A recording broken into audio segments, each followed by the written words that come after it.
Eu sou Ricardo Oliveira. Eu sou Gi Ismael. Eu sou Daniel Serrano. E esse é o Caderno das Coisas Preferidas, podcast semanal em que a gente se encontra para anotar as coisas que a gente mais gostou durante a semana e também deixar algumas notinhas de rodapé. Sejam muitos bem-vindos ao terceiro episódio do Caderno das Coisas Preferidas. Tudo bem com vocês? Tudo bem, Gi? Tudo bem, Ricardo? Na medida do possível e da pandemia, tudo bem. Estou saudável. Gente, não. Esse podcast foi feito para ignorar completamente. Ah, tá bom. Esse é o momento que a gente ignora, né? A realidade. Esse das podcast... 24 horas do dia. Esse é o momento. Esse podcast não usa máscara e toma cloroquina. Nossa. Ele ignora a pandemia. Ai, excelente. Gente, seria cômico se não fosse trágico. Não é? Mas esse foi um excelente, único comentário político que a gente tem intenção de fazer aqui. Porque, né? Afinal de contas. Mas, gente, a gente quer agradecer muito a todo mundo que tem mandado feedback. Dona Gi recebeu feedbacks lindos, né, Gi, no seu Instagram, quando você divulgou semana passada. Recebi, sim. E olha, pra vocês verem que o meu prazer culposo não é apenas o meu prazer culposo, pois no primeiro episódio, que já faz aí 3 semanas que a gente publicou, eu falei sobre minha coisa preferida da semana, que era o reality Aeroporto, área restrita. E aí, ainda quando bem que você mesmo me corrigiu. Obrigada. Eu já aprendi que tem que ser assim que se fala o nome do reality. E aí, logo quando a gente lançou, quem veio falar comigo no Instagram foi a Alessia Guedes. Ela disse: eu escutei ontem e amei o podcast. PS, não julgo seus realities prazeres culposos, pois quem nunca? Não é mesmo, Daniel? É verdade. Inclusive, falando em prazeres culposos, aliás, falando ainda não, eu vou adiantar a pauta, deixa eu daqui a pouco. Então guarda o pensamento.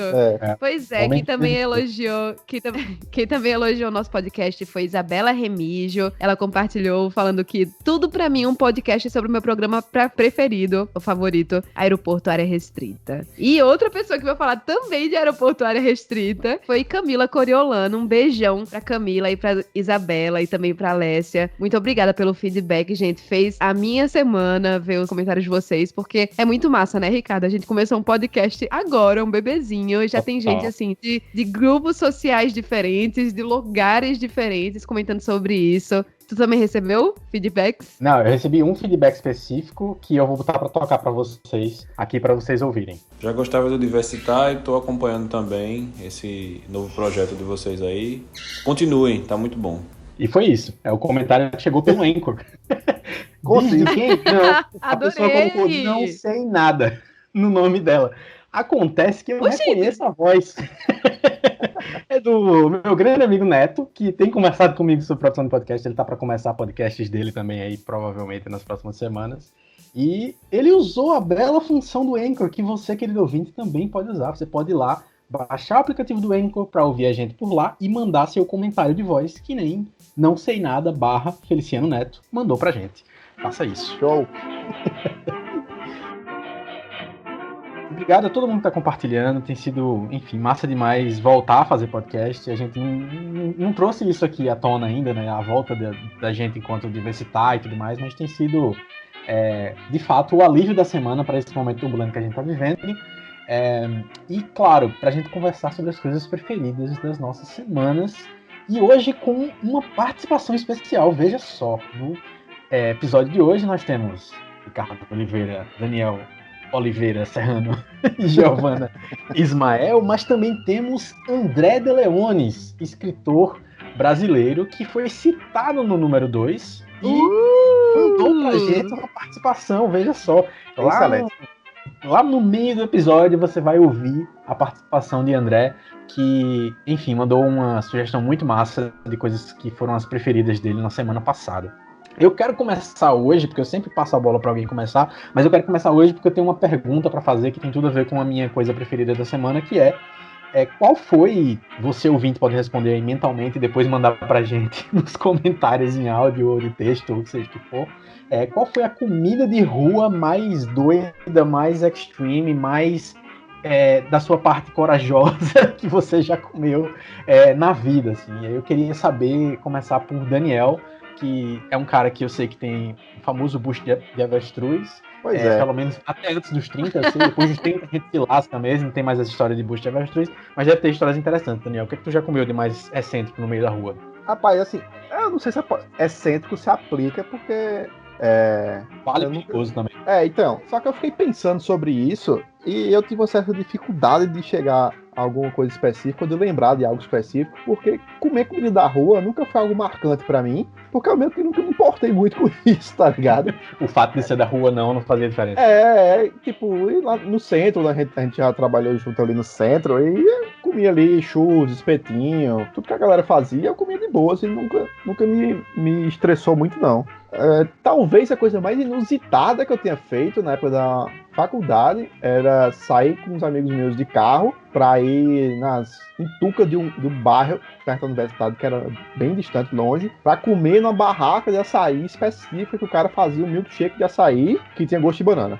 Mas talvez você botava banana no açaí, né?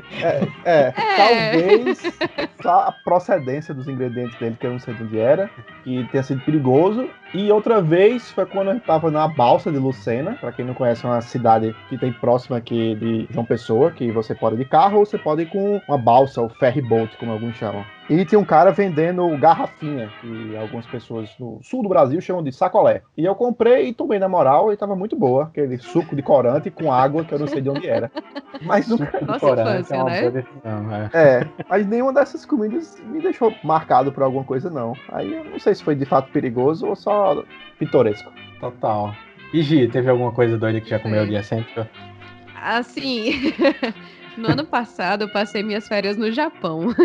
E aí, nesse meio de experimentar muitas coisas e negar várias outras coisas, porque eu não queria encarar, eu comi água-viva.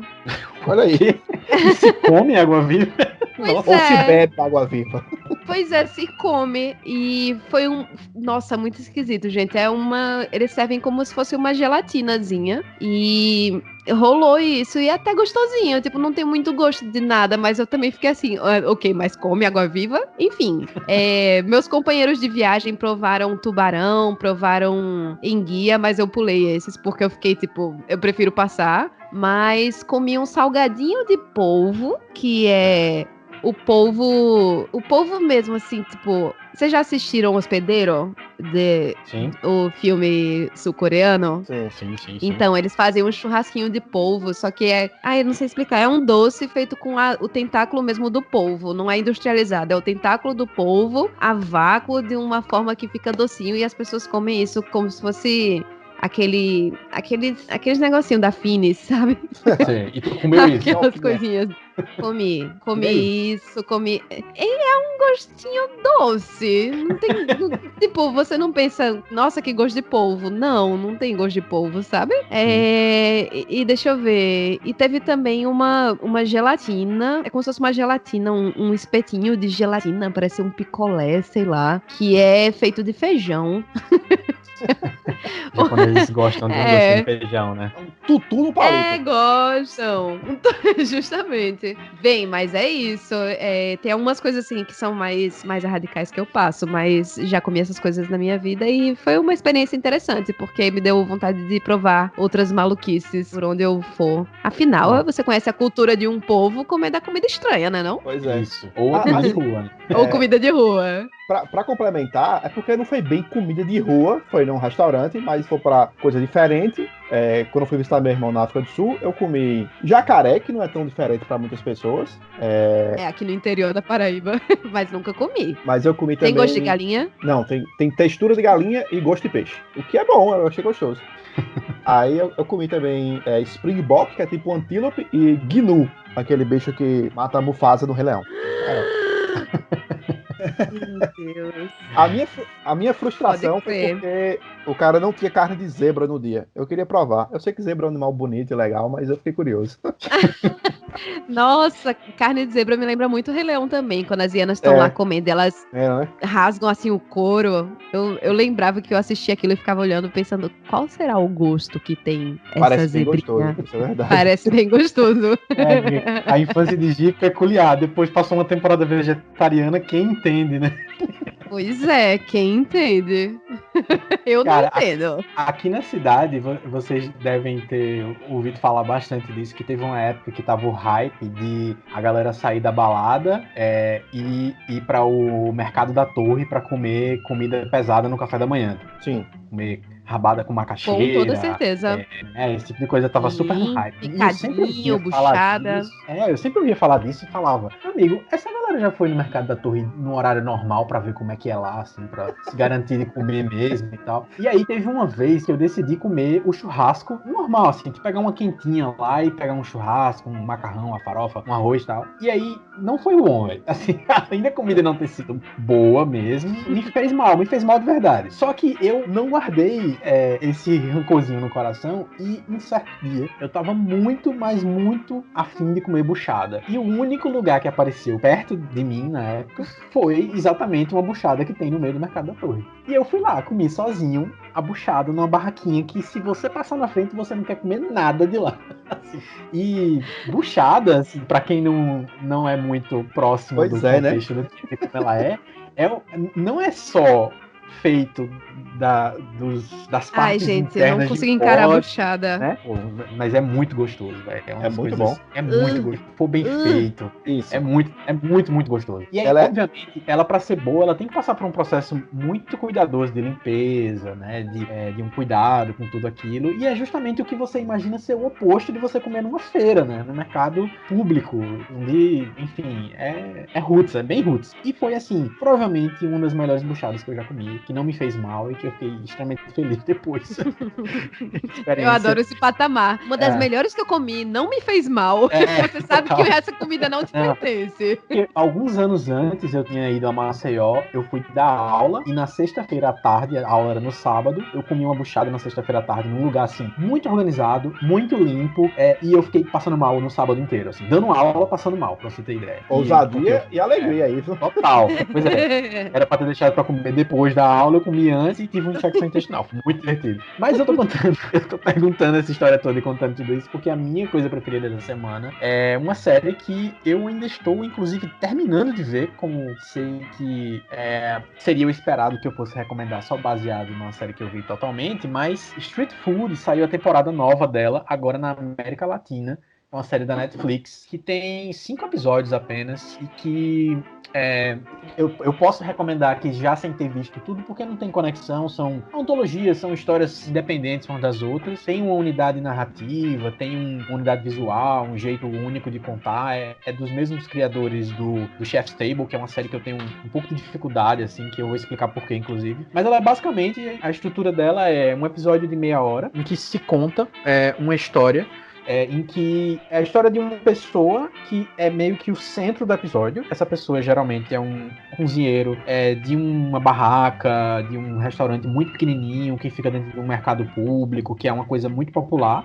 E depois vão sendo contadas as comidas típicas da mesma cidade onde fica o restaurante, onde a história daquela pessoa acontece numa cidade e vai contando os outros pratos típicos. E quando eu fui ver que tinha saído, de cara eu me interessei muito porque tinha um episódio que se passava no Brasil. E aí é um episódio que se passa em Salvador. Eu fui lá, comecei a assistir o primeiro, que é em Buenos Aires, uma história fantástica, assim, enfim, uma mulher que resolve montar uma lanchonete dentro do mercado público lá de Buenos Aires.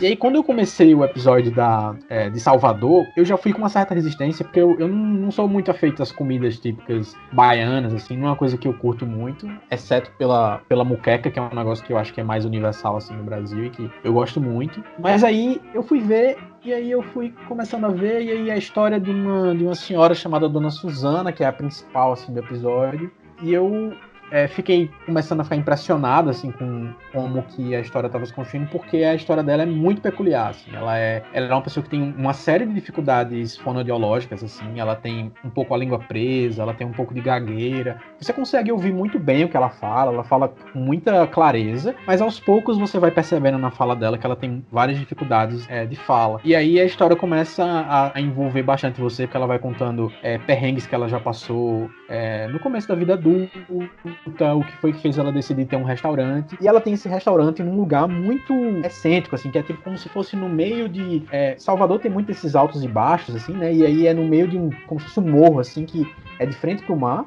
e que tem várias casinhas muito simples, assim, e a casa dela tá lá no meio, e vários dos muros dessa comunidade, desse vilarejo, sei lá, são pintados com grafite. E eu comecei a reconhecer aquilo e saber que eu tinha visto isso em algum outro lugar. Só que aí, por que é que eu tô recomendando, velho? Porque quando chegou em 20 minutos do episódio, que revela o porquê do nome da mulher se chamar Restaurante da Susana, eu comecei a chorar copiosamente assistindo a série, assim. Mas chorar, velho, de ficar, meu Deus do céu, por que eu tô chorando desse jeito? E aí eu fui começando a entender por que eu tava chorando tanto, que era porque eu tava vendo uma história de uma brasileira que faz uma comida, não necessariamente de rua, mas uma comida muito popular. Ela recebe as pessoas dentro da casa dela, num mesão. O restaurante dela é isso. Você tem que agendar, você chega lá e é uma mesa para 8 pessoas, e você vai comer a moqueca dela, a feijoada, as coisas que ela faz. E aí eu comecei a me tocar que a gente tá no meio de um negócio que essa mulher deve estar sem poder fazer nada há meses, velho. E aí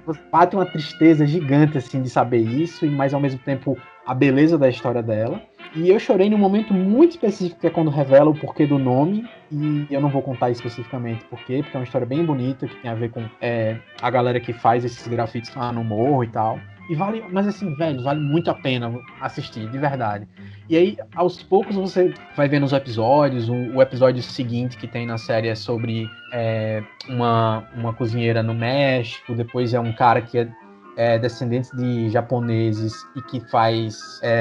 ele é peruano, descendente de japoneses, e que ele faz comidas no Peru. E o Peru tem uma influência gigante na culinária, né, do Japão. Que, inclusive, é uma das coisas que me fez mais ficar...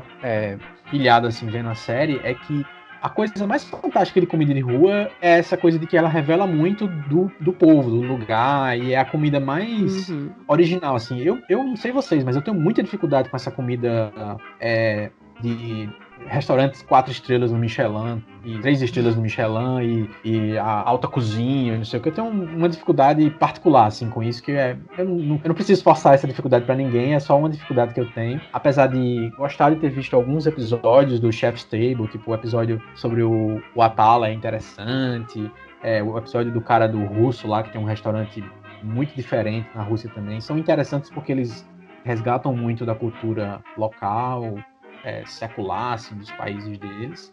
Mas eu tenho dificuldade, eu gosto de ver isso aqui, assim, velho. Assim, ver a galera que faz a comida de rua. E o episódio do Peru me fez pensar uma coisa muito específica, porque pra gente aqui, comer ceviche é comida chique, velho. E no Peru, ceviche é comida de rua.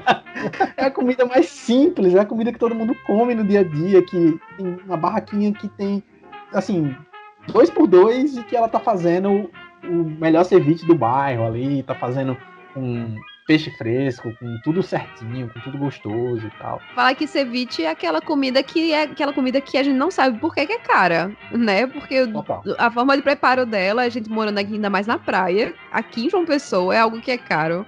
Fica aí esse questionamento. No Brasil, e eu não sei se é no Brasil todo, mas aqui na cidade, ceviche geralmente eles tornam ele caro justamente porque adicionam frutos do mar e não só o peixe fresco. Geralmente o peixe tem um camarãozinho minúsculo. Bota um pouco de polvo, bota pedaço de salmão, aí começa a ficar mais caro, né, velho? E vira esse prato que em muitas cidades litorâneas tem sempre um restaurante lá, que é um restaurante chique, ou um restaurante japonês, ou um restaurante até tipicamente peruano mesmo, que eu sei que em Maceió tem, que é o restaurante consagrado da cidade, mas é um restaurante totalmente inacessível, assim, que não tá fazendo a comida muito simples, e que isso é muito comum, né? Assim, é extremamente comum que as comidas populares, eu não acho que é ruim necessariamente a história dela se reconfigurar, dela ter um toque novo, dela estar dentro do shopping, eu não acho isso ruim. Eu acho ruim que ela vire esse glamour, assim, ela ganha um glamour que distancia ela do histórico dela, né? E tem um pouco daquilo do que de gentrificação, né? Você pegar uma comida que é da classe trabalhadora, tipo a feijoada, e transformar aquilo de uma forma que seja cara, ocupando espaços onde ela normalmente é mais acessível, né? E fazendo uma concorrência desleal, assim, em alguns locais. Tipo, eu fico vendo em Bananeiras, né? Meus pais têm uma casa em Bananeiras e moram lá num condomínio. E quando esse condomínio começou a ser construído, é um condomínio que é caro, né? Tipo, tem terrenos que são baratos, mas que normalmente o pessoal constrói casas, assim, enormes. E mais a cidade, assim, há uns 10 anos, mais ou menos, quando o condomínio começou a ser construído, era aquela cidade que tinha a barraquinha da tapioca, né? Que tinha uma coisinha ali, outra aqui, um mercadinho pequeno. Nossa, hoje em dia, Bananeiras tem um restaurante chique que, tipo, tem pratos de R$120, sabe? Tem outro restaurante. Tem comedorias agora. E eu fico pensando muito nisso. Tipo, eu entendo isso da gourmetização. Eu gosto de equilibrar bem as coisas, comer comida de rua, mas se eu estiver num lugar, eu vou tirar pelo menos um restaurante que é mais não exatamente Michelin, assim, porque não é em todo lugar que tem, né? E também não é meu bolso que aguenta. Mas, assim, um restaurante que eu vejo que tem umas classificações mais altas, assim, de estrelas. Aí eu vou lá experimentar, mas gosto de fazer esse equilíbrio. Mas fico pensando muito nisso também. Depende muito do lugar, né? E do propósito dos restaurantes. Eu não vi todos os episódios da Street Food Asia também, que a primeira temporada foi focada na Ásia. Mas tem um episódio específico que eu fui ver, que é um episódio de uma tailandesa, que ela é realmente assim, cozinha de rua, ela faz comida que ela prepara naquelas woks grandes assim, num fogaréu intenso, é na calçada mesmo que ela faz. E ela é a única, até onde se sabe, né, pelo menos na série fala isso, ela seria a única comida de rua que tem uma estrela Michelin, né, que é o guia nossa, já vi isso. E ela é, assim, você vai ver a história dela é fantástica e a comida que ela faz você fica morrendo de vontade de comer. E o que é interessante, eu descobri ela e descobri também que durante o episódio do Salvador eu já tinha visto a Dona Susana justamente na minha notinha paralela aqui, anotada aqui do lado, que é um canal que eu recomendo muito, que se a gente tivesse podcast na época que eu descobri, eu teria passado um episódio inteiro só falando do canal dele, que é o Mark Wins, que é um cara que ele é filho de americano com chinês e ele mora na Tailândia e ele viaja ao mundo comendo as comidas típicas dos lugares e ele, obviamente, para comer as comidas típicas, ele foca bastante em comida de rua. E aí o canal dele assim é fantástico, assim, é um negócio que você fica perdido porque ele prende você em ficar vendo as séries, né? Ele vai para um país e ele faz 5, 6 vídeos sobre aquele país. E a coisa mais fantástica foi porque ele fez uma série quando ele veio ao Brasil ano passado. E aí ele mostrou coisas do Brasil que eu nunca tinha visto em nenhum programa de culinária, nem Fantástico, nem Globo Repórter, mostrando sobre a culinária brasileira, assim, o jeito como ele foi lá comer o cachorro quente de rua no Rio de Janeiro, comer o feijão, a feijoada nos botecos tradicionais do Rio de Janeiro, depois ele vai para Curitiba comer outras coisas, ele vai para Salvador, vai para Manaus e assim, é fantástico, eu recomendo demais, é um canal no YouTube e a gente vai estar nos linkzinhos aí legais do caderno. Tu falou desse youtuber aí que tem esse canal que vem aqui no Brasil, se eu não me engano ele é o mesmo, só me confirma que tem um episódio que ele vai comer feijoada na casa de uma mulher, que é uma, tipo, numa favela, numa laje, ela faz uma feijoada super famosa. Esse cara? É esse aí. Não só esse cara, como ela é a mulher do episódio do Street Food. Ah, caramba, é ela? Exatamente. Que foi, inclusive, ele aparece, o trechinho do vlog dele, que ele vai na casa dela, aparece no episódio. E aí, foi reconhecido de onde eu já tinha visto a história dela, assim, porque é uma história muito específica. No vlog dele, como ela é muito introvertida e tudo mais, ela não fala muito, assim, ela só dá um oi e tal, acho que as filhas que falam um pouquinho mais, mas é aquela coisa, né, um cara que não fala português ali, tentando se comunicar, eles estavam até com os brasileiros juntos, mas ele é muito, assim, Mark Wins, ele é o cara mais feliz do mundo, você assiste os vlogs dele, você sai bem, assim. Que é aquilo, ele adora pimenta. Ele é fascinado por pimenta, ele comeu, assim, ele tava no Rio e ele abre uma garrafa daquelas garrafas de pimentas que tem aqui tradicionais, ele tira as pimentas de dentro e ele come as pimentas junto da comida que ele tá comendo. E é assim, de boa.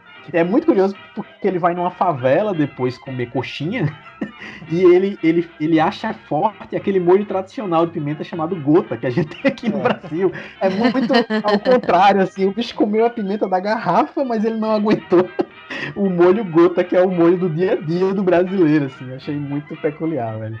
E para terminar, assim, o relacionado ao Instituto, para quem gosta de comidas estranhas e tudo mais, vale a pena também o Ugly Delicious, que é uma outra série da Netflix, que tem 2 temporadas. capitaneada lá pelo Dave Chang, que é um chefe consagradíssimo, mas que ele resolveu fazer essa série para falar sobre comida de rua, né? Falar sobre restaurantes que são as comidas típicas dos lugares. Então ele viaja o mundo. A primeira temporada é bem melhor que a segunda, é mais longa e é muito, muito, muito legal de ver. Vale a pena, gente. Então assistam Street Food América Latina, assistam Street Food Ásia. Sigam o Mark Wins no YouTube e assistam também Ugly Delicious. Um monte de coisa preferida pra vocês aí. Conta aí, Daniel, qual é a sua coisa preferida da semana? Então, no começo do episódio a gente falou de Guilty Pleasure. Eu falei que você ia falar da minha coisa preferida, porque minha coisa preferida da semana é um Guilty Pleasure, mas não, nem tão guilty assim, porque eu vou vender o peixe da série da Netflix, que estreou recentemente, chamada Warrior Nun, que é a Freira Guerreira. Nossa, o nome já é muito marketing, né, velho? Mas eu não tô lembrado agora se ela é baseada num quadrinho. Eu tenho quase certeza que era, não tenho 100% de certeza. E assim, um backstory rápido. Começo da semana passada, ou retrasada, não tô lembrando bem agora, a gente decidiu começar uma série ruim, por assim dizer. Vamos começar uma série pra gente ficar vendo aqui quando a gente tá almoçando. E aí duas se candidataram, que foi aquela Cursed e a Warrior Nun. A Cursed, pra mim, velho, eu não consegui ver o primeiro episódio inteiro, foi um sacrifício de ver, eu achei muito ruim. Mas a Warrior Nun me pegou. Ela é baseada no quadrinho mesmo, esse que tu tinha falado aí. Pronto. Porque a Warrior Nun, eu achei assim, que ela não teve...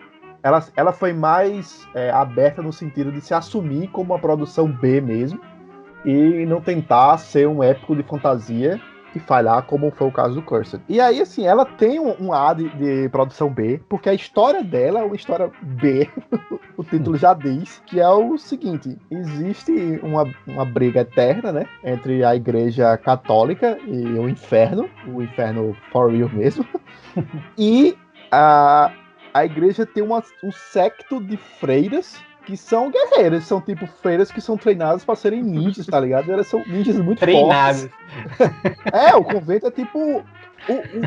Tem uns conventos especializados nisso, e ela é tipo um monge, é tipo uma referência àqueles templos Shaolin, sabe? De filme de Kung Fu. Sim. É tipo isso, as freiras estão lá treinando, e tem lá o padre, que eu achei bem curioso, porque a figura dos padres é só de aconselhamento, não tem nenhum padre que luta, então são só as freiras lutando. E a história da protagonista, que ela sofreu um acidente, que eu não vou revelar tanto para não dar spoiler, mas enfim, ela começa a série morta, e por razões de roteiro, ela recebe um artefato religioso, que é o Halo, que é tipo a auréola do anjo, é tipo uma auréola física, que é tipo um disco de metal aceso, que é colocado nela, e com isso ela retorna à vida. E aí tem o desenrolar da série, que é ela querendo viver a adolescência que ela não viveu, porque ela morreu, e enquanto ela tem agora uma missão sagrada para cumprir. Essa frase final é muito boa, ela tem uma missão sagrada para cumprir. Literalmente uma missão, aí ela tá no lugar convertendo as pessoas. E sagrada também, né? Além de ser uma missão literalmente, é sagrada literalmente também. Meu jogo de palavras não foi intencional. Mas, assim, tem um lado que é meio... que você fica, meu Deus, isso tá muito, muito B. Que é o fato de, na história, ter uma corporação do mal. E aí é uma corporação do mal que aparentemente tem muito dinheiro, mas, tipo, só tem, 20 pessoas nela. Que você não vê mais gente nessa corporação, entendeu? E tem também um dramazinho, um romancezinho meio adolescente no meio, que tem horas que você faz, ok, isso tá adolescente demais, mas também tem o fato que eu já tenho 34 anos, então talvez, de fato, eu não seja tanto o público-alvo pra estar preocupado com essa crítica. Mas fora isso, eu achei que a série desenrola bem, é divertido ver umas lutinhas aqui e acolá. Os efeitos especiais estão legais, aí não tão ruins. Tem um ouso diabo que aparece assim, que você faz, isso poderia ser melhor, mas nem é ruim, não. E tem o fato de ter uma freira, que é chamada Shotgun Mary, e aí a pessoa pergunta, por que chamam você de Shotgun Mary? Aí ela faz, porque eu tenho 2 shotguns. E eu achei isso excelente. Ok. Daniel foi falando, só consigo lembrar do padre de Machete, né? O cara que ajuda ele. Sim. Acho que nos 2 filmes ele aparece, se eu não tô enganado, é só no primeiro, sei lá. O padre ficou que tem umas arminhas guardadas, né?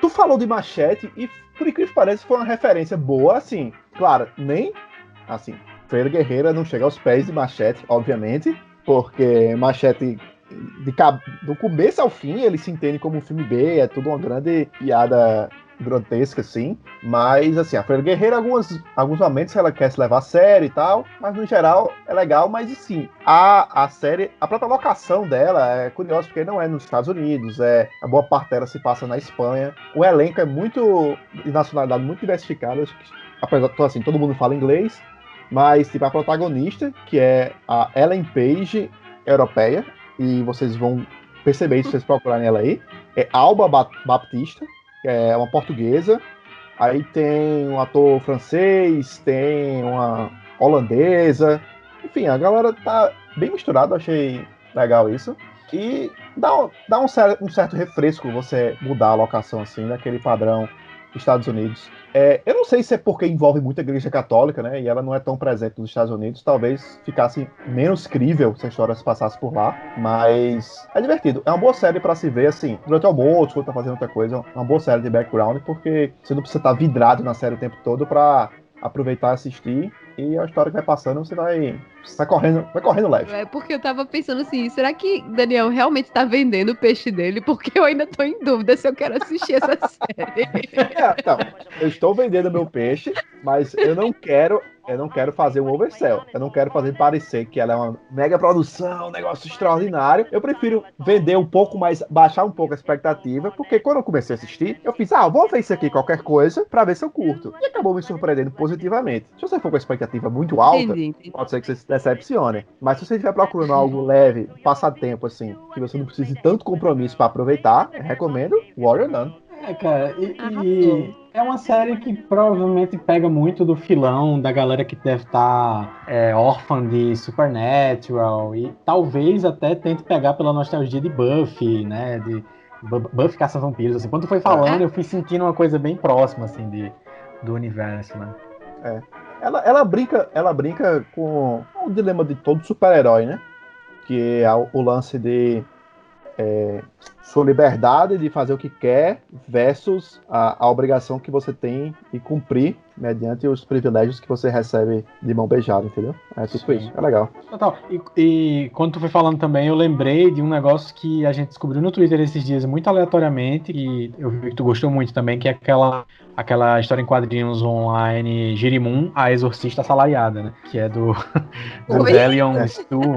Verdade. É excelente o nome, assim, é um nome muito diferente que de cara já chama muita atenção, assim, que é uma história em quadrinhos assim, muito legal, muito divertida, de uma, assim, o nome é literal, assim, de uma exorcista que ela recebe pagamento pra matar demônios. Só que é um adolescente, assim, na história. Ela deve ter, sei lá, se tiver muito, tem 18 anos na história. E ela anda sempre com um companheiro de aventuras lá, que não é o cara que vai pra ação, ela que vai pra cima dos demônios com a espada dela lá, matar os demônios. E foi publicada, são publicadas temporadas dentro do tapas.io, que é uma plataforma que eu não conhecia pra publicação de HQs. Assim, é muito boa, vale muito a pena dar uma lida. O cara publicou tudo no Twitter, então procura lá por Delion Stu, vai estar o nome dele aí pra você entender direitinho como é que escreve na descrição do episódio. Que massa, gente. Muitas dicas hoje, viu? Vocês estão arrasando aí. Hoje tá recheado. Conta tu agora, vai. Diz aí tua coisa preferida da semana. Eita.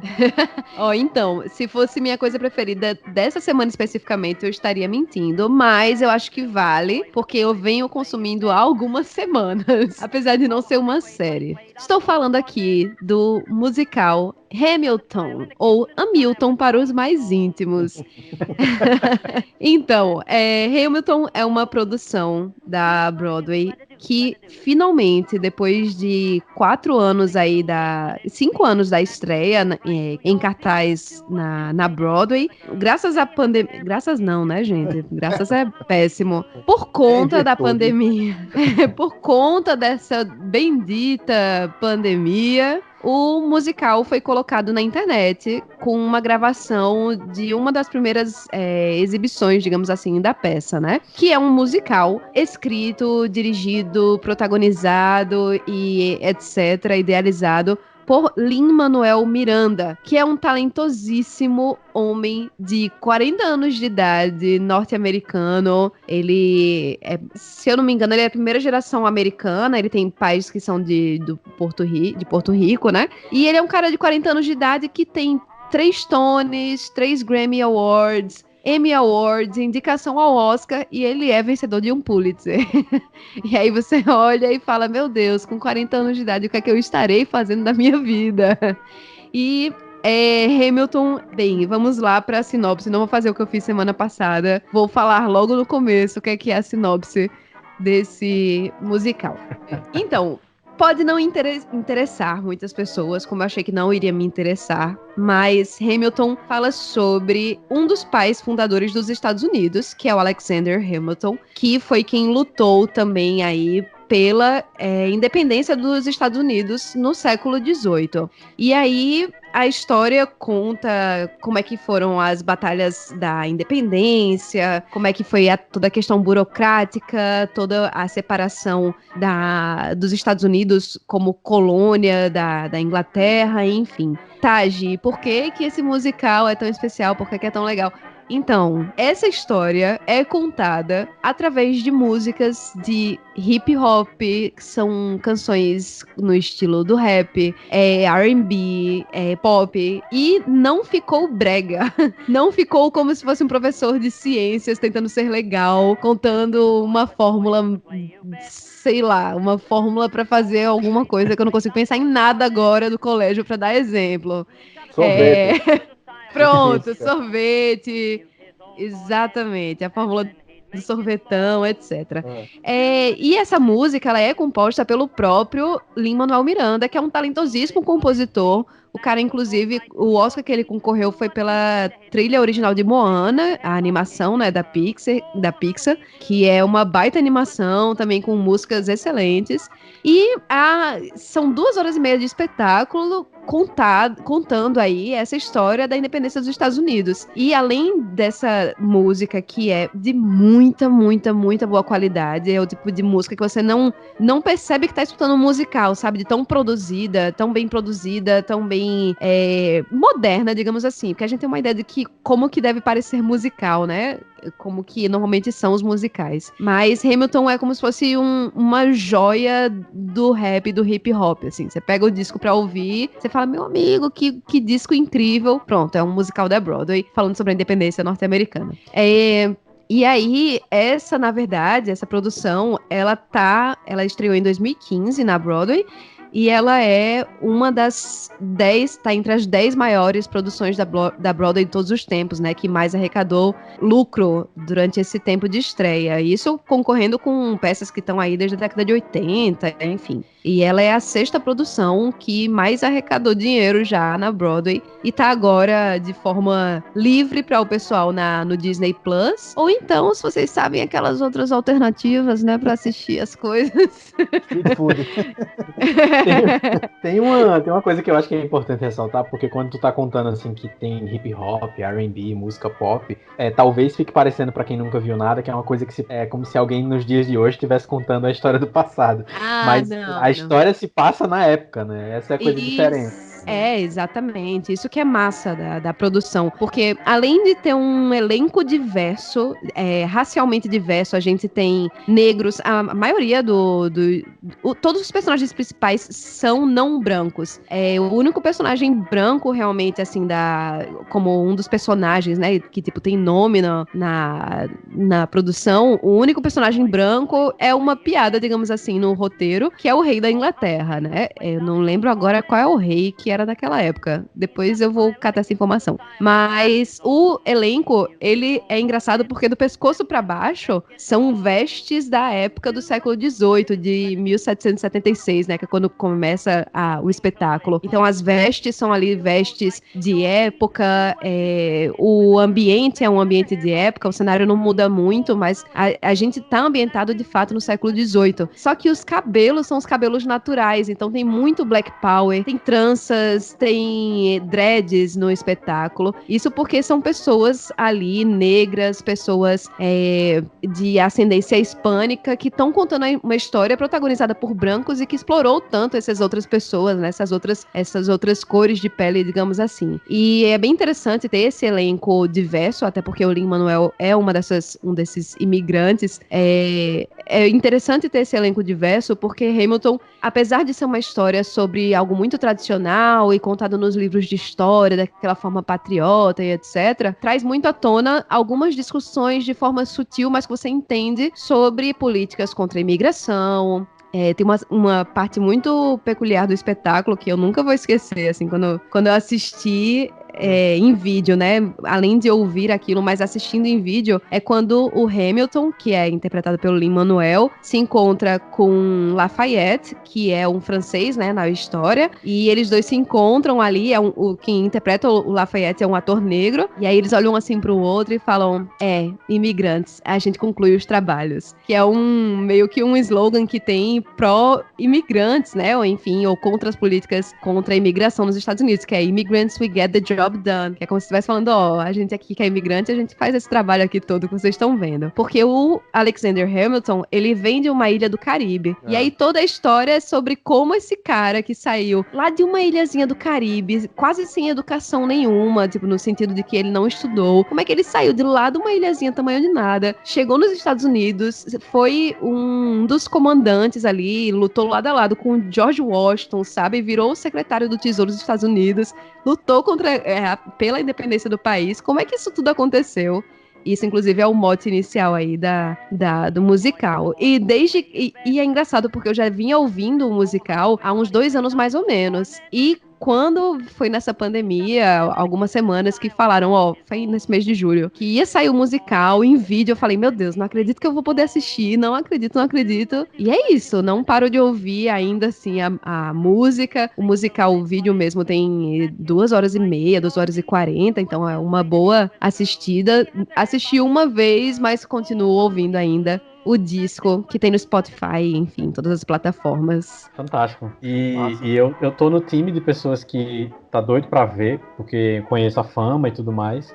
Mas eu fui no YouTube sempre tentar achar alguma coisa pra assistir um trechinho e coisas assim, e eu acabei encontrando uma coisa que gera uma curiosidade totalmente aleatória sobre Hamilton, que é o Adam Savage, daquele Mythbusters, né, que ele tinha no Discovery. Ele tem um canal muito bom, né, no YouTube. O canal dele tem sempre coisas muito, muito legais sobre ciência e tudo mais, mas ele é muito fã, né, assim, ele é muito geek de várias coisas, e ele gosta de conhecer, tipo, tem um episódio do canal dele, ele visitando o estúdio, caraca, deu branco total agora, o cara do nome da banda que eu também esqueci, do Seven Nation Army. Nossa, que branco. Jack White? Do Jack White. Ele visita o estúdio de Jack White. E aí ele mostra tudo mais, mas o que é que tem a ver com Hamilton? Ele tem um episódio que ele vai mostrar como que funciona a mixagem de Hamilton, a mixagem de som ao vivo. E aí foi quando eu descobri a coisa mais... a piração mais gigante do mundo, assim. É que o musical, como eles microfonam cada ator, né? Cada ator tem um microfonezinho escondido, numa peruca, ou numa roupa, alguma coisa assim. Geralmente é na testa, né? Cada microfone daquele tá ligado a uma mesa de som. E aí, o que é que a gente, leigo no assunto, espera? Que o cantor que falou a frase A, ele vai ficar em silêncio quando for a vez do outro cantor falar a frase B. E eu sei que no musical tem muita interação entre diferentes, pessoas falando muito rápido, né? E aí eu descobri que o cara que faz a mixagem de som de Hamilton, ele faz tudo ao vivo, ele corta todos os microfones em tempo real. Nossa! É um negócio completamente surreal de você ver ele fazendo. Parece, sabe aquela cena do Pateta, do Pica-Pau, que o cara tá com vários braços, aí vários braços realmente aparecem a mais do que os braços do cara? A sensação que você tem é que você tá vendo isso em tempo real, assim, porque ele de fato bicho. Corta cada voz, e ele tem um livro dizendo exatamente onde é que ele tem que cortar, e ele fica passando página por página durante o processo, que ele faz sozinho, inclusive. Ele não tem ajuda de pessoas fazendo a mixagem com ele. Ele tá acostumado a fazer isso nos últimos 5 anos. Vejam esse vídeo, é muito, muito bom de ver, assim, se você Nossa, quer um que loucura. Né? Ou se você já assistiu, é um making off muito interessante. Já quero assistir. Oi. Dúvida. A pessoa assistiu o musical de Hamilton sem ter conhecimento nenhum das músicas, melhora, piora a experiência ou tanto faz como tanto fez? Rapaz, eu acho que pode melhorar a experiência, porque eu nunca vou esquecer a sensação que eu tive ouvindo pela primeira vez o disco, sabe? Sim. Que as músicas são muito grandiosas e, tipo, quando eu fui assistir o vídeo, já sabendo as músicas, mesmo assim, é uma experiência completamente diferente, bicho. O impacto que o elenco tem, eu fico toda arrepiada só de lembrar. O impacto que o elenco tem junto, o coral cantando, algumas coisas em uníssono, fazendo harmonia, nossa, é incrível. E eu acho que é o tipo de coisa que você assistindo primeiro o musical sem conhecer as músicas só vai fazer você ter muito mais vontade de ouvir depois o disco, sabe? Massa. Até porque é muita informação. Quando eu fui assistir que assisti uma vez e meia, na verdade, o vídeo, né? Quando eu assisti a primeira vez, não tinha legenda ainda. Então eu fiquei um pouco perdida, porque eu já não conseguia acompanhar tudo do disco, né? Porque, tipo, são muitas palavras, é um rap, assim, que não acaba em muitas músicas, e tem muita coisa que eu não conseguia pegar. E aí, assistindo a segunda vez, a metade do espetáculo, aí eu vi que tinha legenda, e nossa, já é outra experiência que traz pra parada toda. E, nossa, eu pago pau demais, gente. Eu sou muito fã desse musical. E é doido, né? Porque eu era antes de assistir o vídeo, e aí assisti o vídeo e, tipo, não diminuiu, pelo contrário, continuou tão grandioso quanto eu achei a primeira vez que eu vi. E aí eu queria acrescentar uma notinha, assim, do lado na pauta desse caderno, que é algo muito, muito, muito divertido do Comedy Central, o canal no YouTube. Vocês já devem conhecer, porque é uma série que tem aí, sei lá, uns 7, 8 anos no Comedy Central, que é o Drunk History. Vocês já assistiram? Não, nunca ouvi falar. Eu acho que não. Nossa, gente, então. Drunk History é, na verdade, baseado em um outro canal, uma série clássica que tem no YouTube. E aí o Comedy Central pegou essa ideia e sempre dá os créditos, sabe? Tipo, não, isso é baseado no Drunk History, que é um canal no YouTube que tem 12 anos, que era de uma pessoa que bebia pra contar uma história. Uma história que eu digo história, de histórias que a gente vê nos livros de história, alcoolizado. E aí o Comedy Central pegou há alguns anos isso e decidiu pegar pessoas famosas para contarem histórias famosas e, além disso, tem um elenco de pessoas, tipo, Aubrey Plaza, tipo...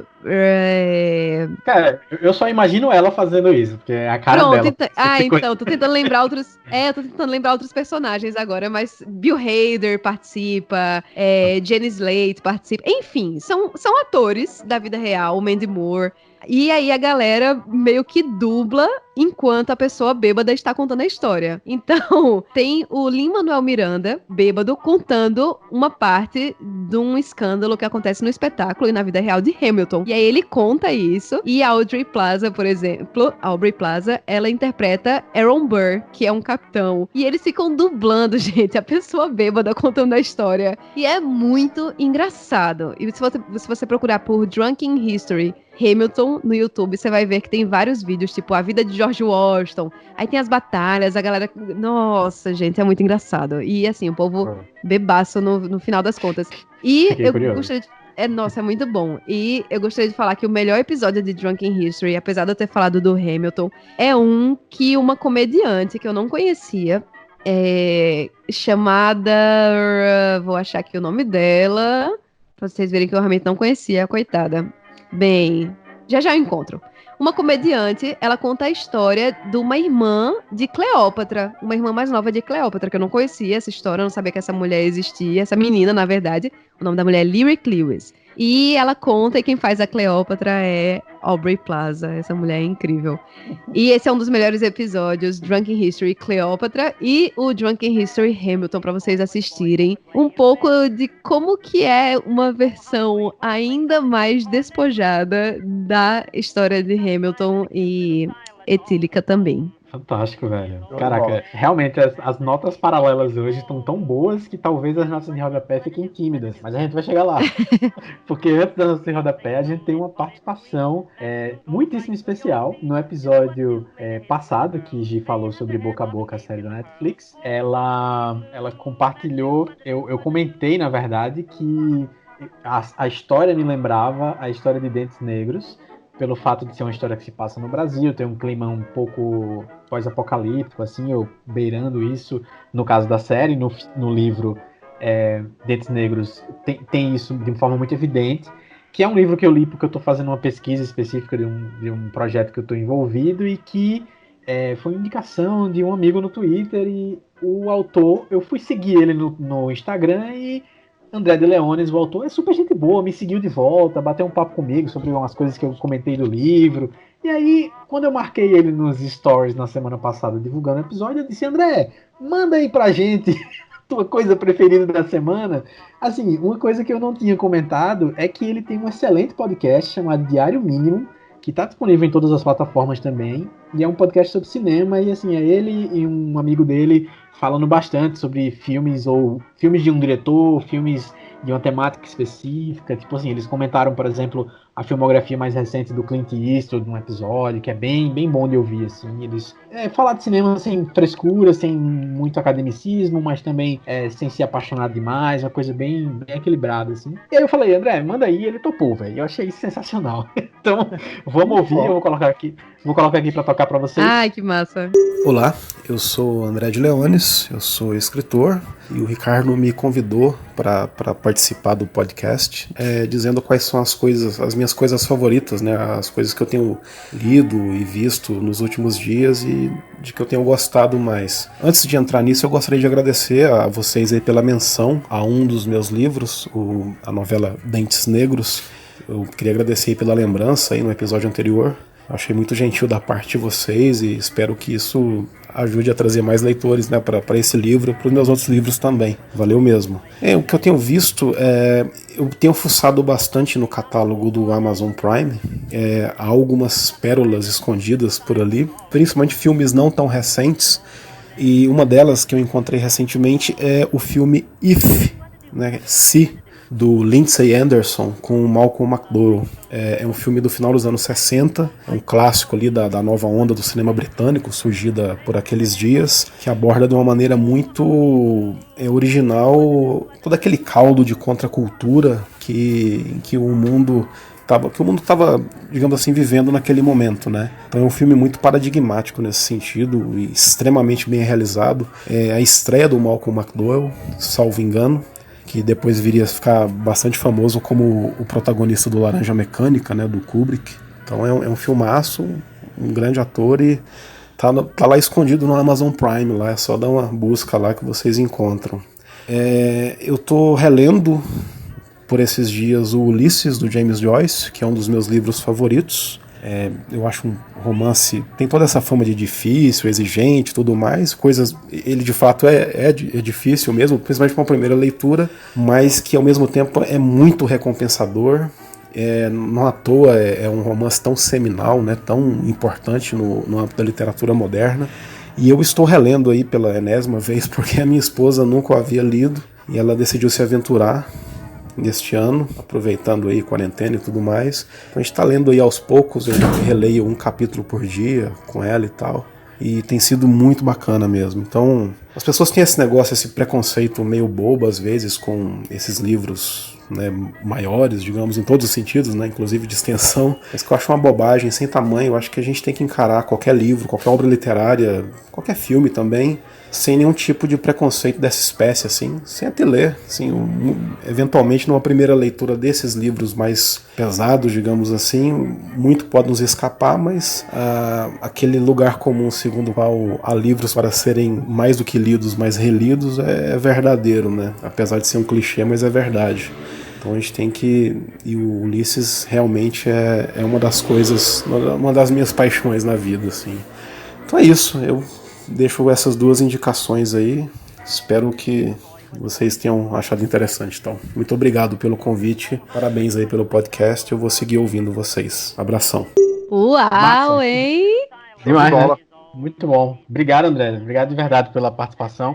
E chegou assim com um petardo na mesa, né? Que bom demais. Então, assim, vez ou outra você pode receber aí um chamado. Ei, manda uma coisa preferida pra gente. Mas se você, como ouvinte, fica à vontade, vai lá no Anchor e já manda um comentário de áudio para você entrar nas nossas notinhas de rodapé, entrar com a sua coisa preferida da semana e a gente vai trazendo as melhores aqui no Caderno das Coisas Preferidas. Vamos para as nossas notinhas de rodapé. De novo aí, doutor Daniel, conta aí pra gente o que é que tem pra gente hoje. Então, o que eu trouxe de rodapé aqui é um vídeo no YouTube, é uma animação de 10 minutos de League of Legends. Calma, não se desespere. Porque, pra quem não conhece, League of Legends, o famoso LoL, ele de vez em quando solta umas animações pra divulgar uma nova temporada, ou um novo personagem, enfim. Algumas vezes foram clipes musicais, outras são animações mais genéricas, por assim dizer, falando sobre jogadores, novos personagens. Só que dessa vez ele vai lançar um patch, alguma coisa. Eu nem acompanho mais direito o mundo do LoL, na verdade. E o nome da animação é Irmãos da Lâmina Manchada. Eu achei curioso porque a thumb no YouTube tinha me chamado um pouquinho a atenção. E quando começou aquela reprodução automática no YouTube, começou com uma animação 2D muito bonita. E eu cliquei e pensei, caraca, que negócio bonito. E aí eu tô recomendando ela justamente por ser uma animação muito bonita. É um curta, como eu falei, de 10 minutos, mas é uma historinha fechada.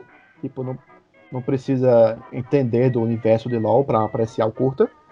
E ele começa com uma animação 2D muito bonita, uma animação tradicional, mas muito bonita. Só que quando dá mais ou menos um minuto e meio de animação, ela pula para um 3D, mas é um 3D que faz um cel animation muito bonito, como eu nunca tinha visto, velho. É assim, é uma transposição perfeita do desenho animado, vamos supor, para uma animação 2D, e ele dá uma enriquecida com o nível de sombreado, de movimento, de iluminação, que os renders atuais são capazes de produzir, e o resultado são cenários muito bonitos, umas animações de luta lindíssimas, e de vez em quando intercalada ainda com animação 2D muito bonita. E por ser curtinho, 10 minutos, você no instante vê, passa super rápido, e é bonito demais.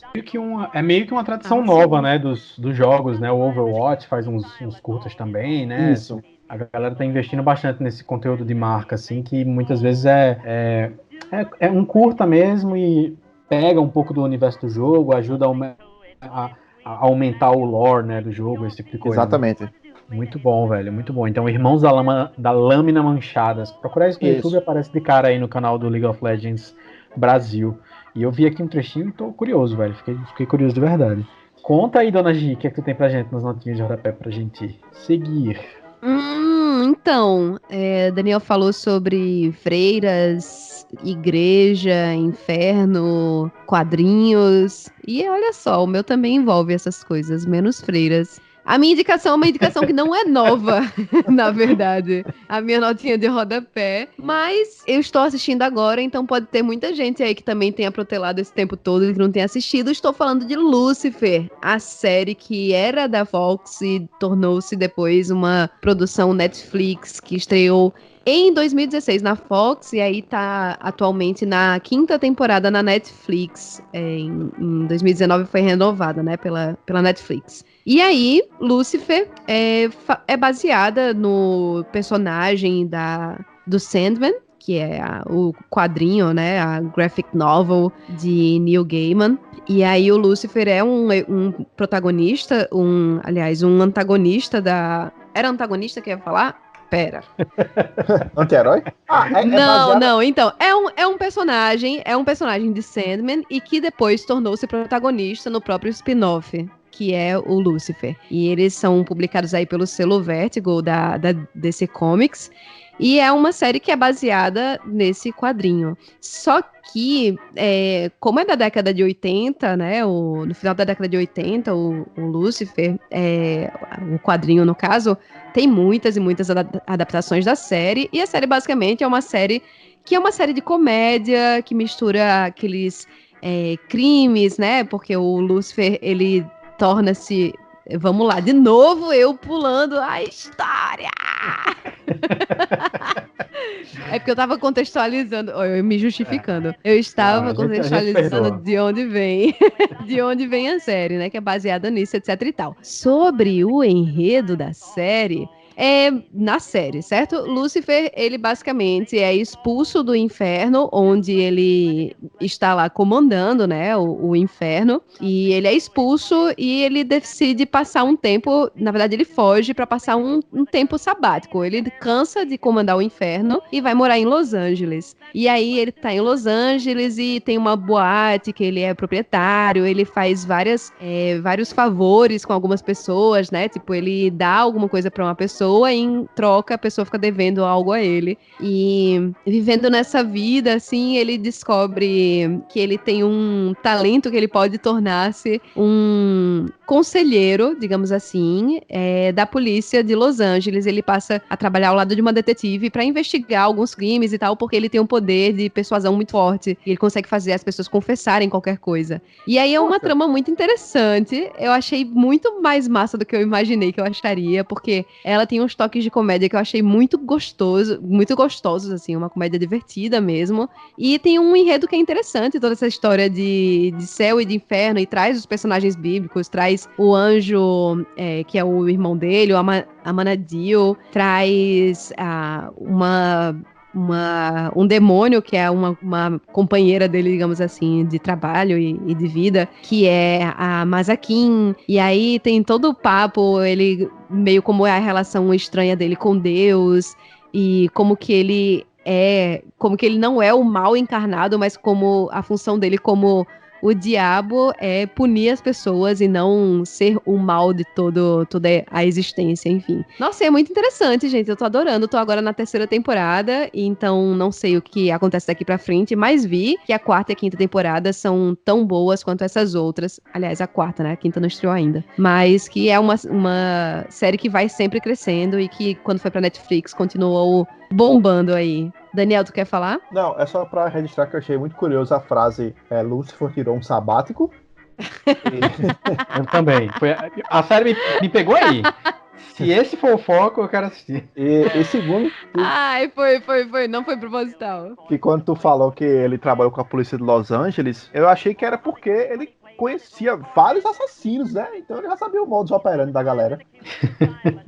Aí que tá. Ele conhece as pessoas que vão para o inferno, digamos assim. E aí, quem tá aqui ainda na Terra, ele sabe que aquela pessoa provavelmente vai em breve pro inferno, sabe? Mas a onipresença dele não é tanta, assim, de saber quem são todos e tal. Então, mas eu dizer assim, ele com certeza já deve ter conhecido vários assassinos e serial killers. Então ele já teria todo um histórico aí de modus operandi, de estudo de casos.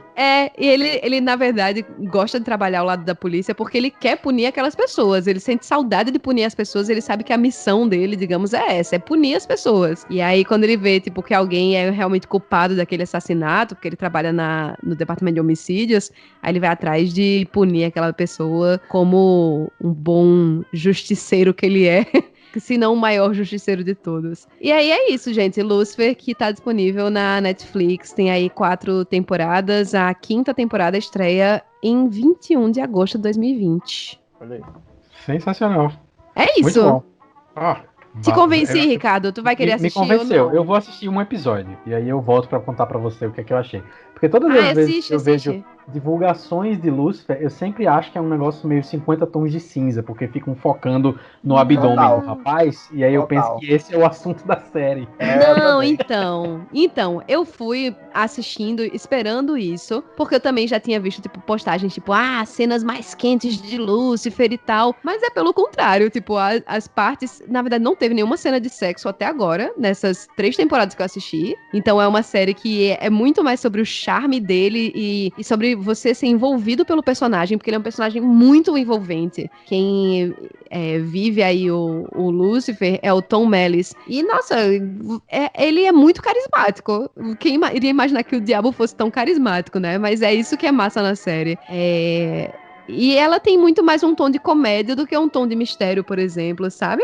Mas não é uma série de comédia. Ela tem uns dramas familiares e tal. Então, me conquistou bastante porque ela traz toda essa mistura e não tem essa parada de 50 tons de cinza. Ela traz a sexualidade de uma forma divertida na série, sabe? Sim. É tipo, é o jogo dele, é uma coisa que ele é cheio de piadas inconvenientes e tal. Inclusive, o criador da série, né, quem adaptou, na verdade, a série, foi o mesmo cara que fez Californication. Então tem um pouco desse clima de verão e tal, não sei o quê, com mistérios, etc., que tem em Californication também. Inteira. Aí.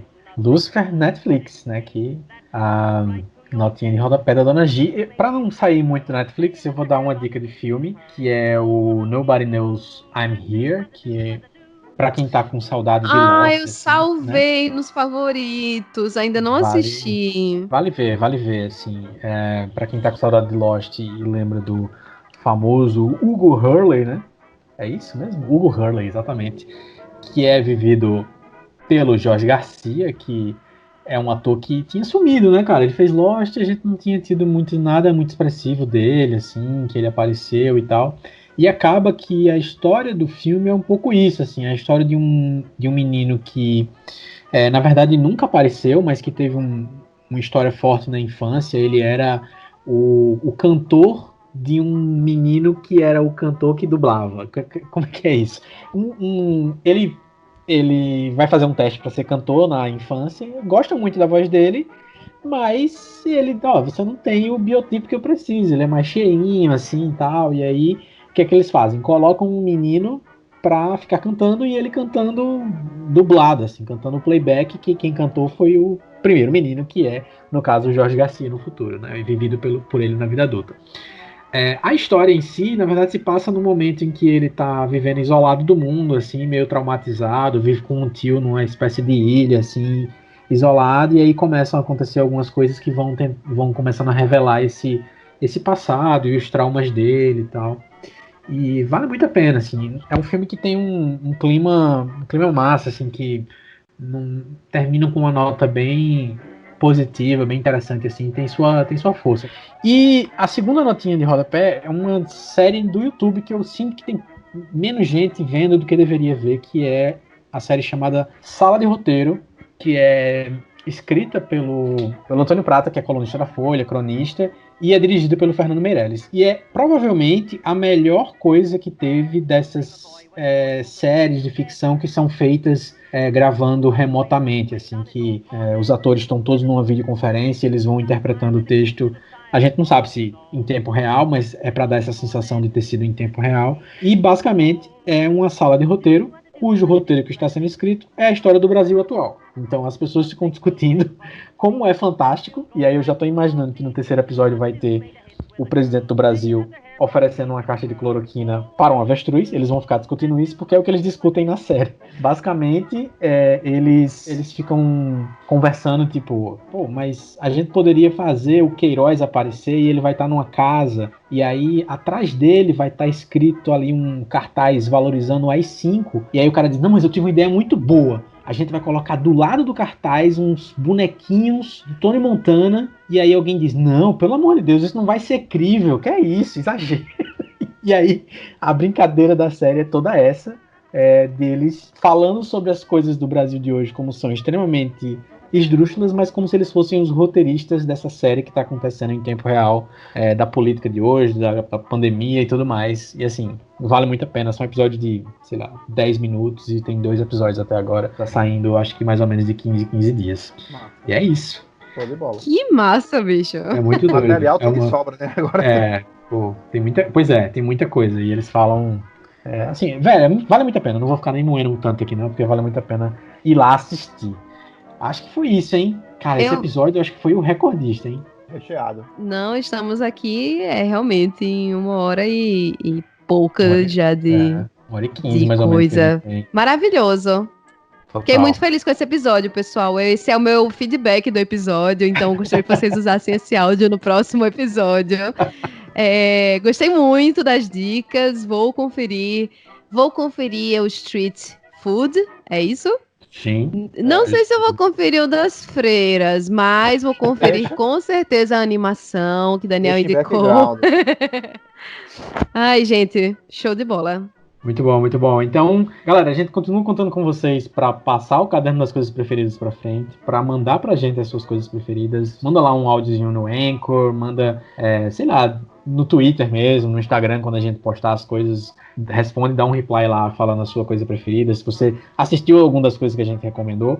E passe pra frente o caderno e continue acompanhando a gente aqui, que agora já está disponível oficialmente em todas as plataformas do mundo. Já está no Apple Podcast, já está no Spotify. O único lugar que não está ainda é o Deezer, porque ele não entra no automático do Anchor, mas tá no Overcast, tá em vários desses aplicativos próprios, assim, que tem de agregadores de podcasts, ele já entrou também. Então tá facinho para você consumir, acessar, e tem até no YouTube. Então, sem desculpas. É isso, não vamos nos alongar mais, porque o episódio já foi mais longo do que eu esperado. E até a próxima semana. Até a próxima, galera. Um cheiro.